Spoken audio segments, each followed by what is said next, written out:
യേശുവിൽ പ്രിയമുള്ള സഹോദരി സഹോദരന്മാരെ, ഒരു നല്ല ദിവസം ആശംസിക്കുന്നു. ഒപ്പം പ്രിയമുള്ളവരെ, ഈ നോമ്പിലൂടെ കടന്നു പോകുമ്പോൾ നോമ്പിൻ്റെ ഒരു ചെറിയ ചിന്ത കൂടി ഇന്ന് പങ്കുവയ്ക്കുക.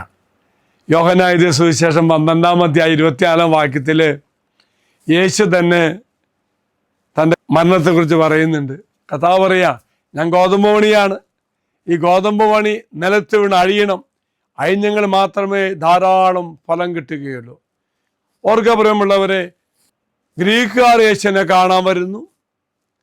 അപ്പോൾ ആ ഗ്രീക്കുകാരോട് യേശു പറഞ്ഞ ഒരു കാര്യമാണ് ഗോതമ്പ് മണി നിലത്ത് വീണ് അഴിയണം, അഴിഞ്ഞെങ്കിലേ ഫലം പുറപ്പെടുവിക്കാൻ സാധിക്കുമെന്ന് പറയുന്നത്. അവിടെ നമ്മൾ കാണുന്നത് അഴിയേണ്ട ഗോതമ്പ് മണി യേശു തന്നെയാണെന്ന് യേശുവിന് അറിയാം.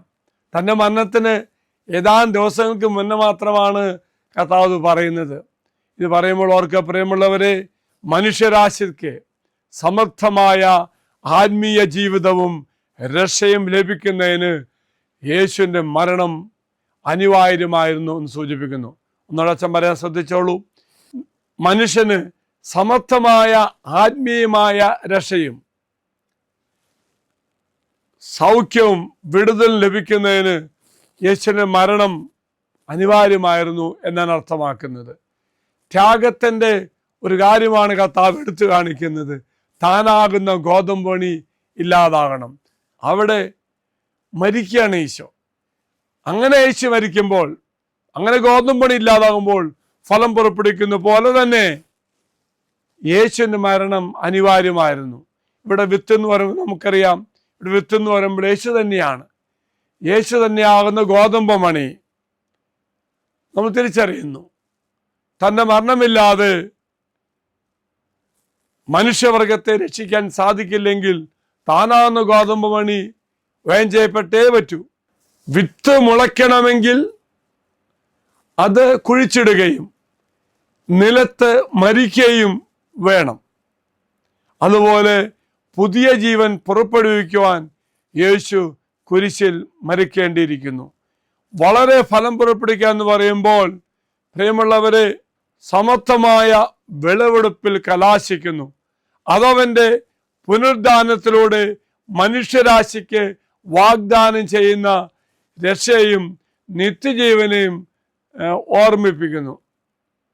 ഓർക്കുക പ്രിയമുള്ളവർ, അങ്ങനെ നാം ആകുന്ന ഗോതമ്പ് മണി നാവുമായി ബന്ധപ്പെട്ട എല്ലാ മക്കൾക്കും വേണ്ടി വ്യയം ചെയ്യപ്പെടണം, ഇല്ലാതാകണം. അപ്പോൾ ധാരാളം ഫലം പുറപ്പെടുവിക്കുകയും ചെയ്യും. വീണ്ടും ഓർക്കുക, നമ്മുടേതായ സ്വാർത്ഥത, അഹങ്കാരം, ലൗകിക അഭിലാഷങ്ങൾ എന്നിവ ഉപേക്ഷിക്കുന്നതിലൂടെ നമ്മുടെ ജീവിതത്തിൽ ആത്മീയ വളർച്ചയും ഫലപുഷ്ടിതയും ദൈവം അനുവദിക്കും. മറക്കരുത് പ്രിയമുള്ളവരെ, നാം മറ്റു മക്കൾക്ക് വേണ്ടി ഇല്ലാതാകാൻ വിളിക്കപ്പെട്ട മക്കളാകുമ്പോൾ, ഞാൻ എൻ്റെ ജീവിത പങ്കാളിക്ക് വേണ്ടി, എൻ്റെ മക്കൾക്ക് വേണ്ടി, എൻ്റെ മാതാപിതാക്കൾക്ക് വേണ്ടി, എന്നെ ഏൽപ്പിക്കപ്പെട്ട മക്കൾക്ക് വേണ്ടി ഞാൻ ഇല്ലാതാകണം. അപ്പോൾ ധാരാളം ഫലം പുറപ്പെടുവിക്കുവാൻ ഞാൻ ഇല്ലാതാകുമ്പോൾ സാധിക്കും. മറക്കരുത്, ഈ നോമ്പിൻ്റെ മറ്റൊരു ചിന്ത നാം ഓരോരുത്തരും ഗോതമ്പ് മണിയാണ്. നമ്മളെ ഏൽപ്പിക്കപ്പെട്ട മക്കൾക്ക് വേണ്ടി വ്യയം ചെയ്യപ്പെടുവാൻ ദൈവം നമ്മെ സഹായിക്കട്ടെ. നിങ്ങളുടെ നിയോഗങ്ങളെല്ലാം ദൈവസന്നിധി സമർപ്പിക്കുന്നു. മരണമൊരു പരാജയമല്ല, മറക്കരുത്. മറിച്ച് നിത്യജീവൻ കൈവരിക്കുന്നുള്ള ആവശ്യമായ നടപടിയാണ്. ഓർക്കുക പ്രിയമുള്ളവരെ, 100% ഫലം പുറപ്പെടുവിക്കുവാൻ ദൈവം നിങ്ങളെ സഹായിക്കട്ടെ. പരിശുദ്ധമ്മ നമുക്കേണ്ടി മാധ്യസ്ഥം പ്രാർത്ഥിക്കട്ടെ. അച്ഛൻ ആശ്വാസം തരാം. നമ്മുടെ കർത്താവായ ഈശോ കൃപയും പിതാവായ ദൈവത്തിൻ്റെ സ്നേഹവും പരിശുദ്ധാത്മാവിൻ്റെ സഹവാസം കൂടെ ഉണ്ടായിരിക്കട്ടെ, ഇപ്പോഴും എപ്പോഴും എന്നേക്കും. ആമീൻ. ഒരു നല്ല ദിവസം ആശംസിക്കുന്നു. എല്ലാവരും കർത്താവ് അനുഗ്രഹിക്കട്ടെ.